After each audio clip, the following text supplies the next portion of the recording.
The Ancient Word Series, The Gospel of Peace and the Gospel of the Holy 12. Mini excerpt for the month of May, 2009. Get your copy of both in either the book or Path to the Holy Law, both internationally, available as The Gospel of Peace and the Gospel of the Holy 12 today at Amazon.com, Barnes & Nobles, Buy.com and your neighborhood bookstores. Dearest brothers and sisters, 80% of the New Testament is corrupt.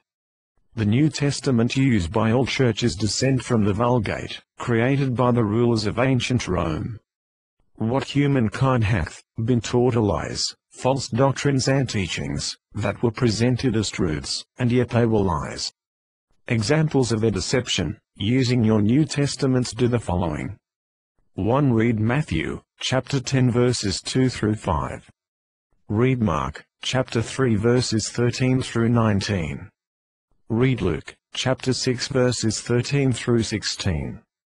Upon reviewing these chapters and verses you will discover that neither Mark nor Luke are listed among the 12 disciples. Therefore, their writings should never have been considered holy, for they were men of no authority, and were not chosen by Christ Yeshu. Who was Luke and Mark? Both were prisoner colleagues of Saul of Tarsas. 2. Perform a search in your New Testaments for Apollo. Who was Apollo?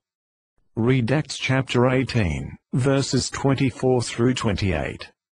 Read 1 Corinthians chapter 1, verses 10 through 12. Read 1 Corinthians chapter 3, verses 1 through 10. Apollo, for Paul was a Jew mighty in the Scriptures. It is here that you discover the true authorship of the New Testament. Paul was the architect of the corrupt New Testament. By his own admonition, he planted the seeds of his false doctrines to do no baptisms, to seek not wisdom, and yet he is clearly a hypocrite here, for he lacked the wisdom of God, and relied upon the wisdom of Apollo, to aid him in advancing his teachings, to preach the crucifixion of Christ, and it was Apollo that watered the seeds, that gave them root for his foundation of sand. 3. Throughout the New Testament you will discover Paul's frequent use of "it is written," that you may be enlightened. For each of his "it is written," perform a search of the Old Testament for the phrase that he is citing. You will make an alarming discovery, that his use of "it is written" is a form of canon fiction. The references do not exist. The ones that are real, that is book of Isaiah, "it is written." However, you will learn that for 3/4 of his quotations, they are false. Lastly, ever wondered why the unholy see established Easter?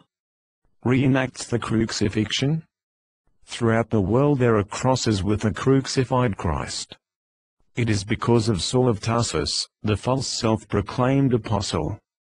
In closing, the New Testament is not a book for the wise. It contains not the teachings of Yahweh, contains not his wisdom, nor the true teachings of Christ Yeshu. The New Testament is the work of Paul the liar and Apollo, a Jew who knew the Scriptures. Thus saith Christ Yeshu, as instructed and taught by him in the gospel of peace. He who is without wisdom is like unto him that saith to the wood, Awake, and to the dumb stone, Arise, and teach. So are his words empty, and his deeds harmful. As a child who brandishes his father's sword and knoweth not its cutting edge. But the crown of wisdom makes peace and perfect health to flourish, both of which are the gifts of God. Paul lacked wisdom. His words as written throughout the New Testament were and are empty, and because of his deed of laying the foundation of belief in his false doctrines committed, and are to this day, committing great harm to all of humankind. Walk away from his false teachings, seek the wisdom of God, discover the Ancient Word Series. You will be glad that you did. In wisdom, peace and love, Reverend Mel Smith.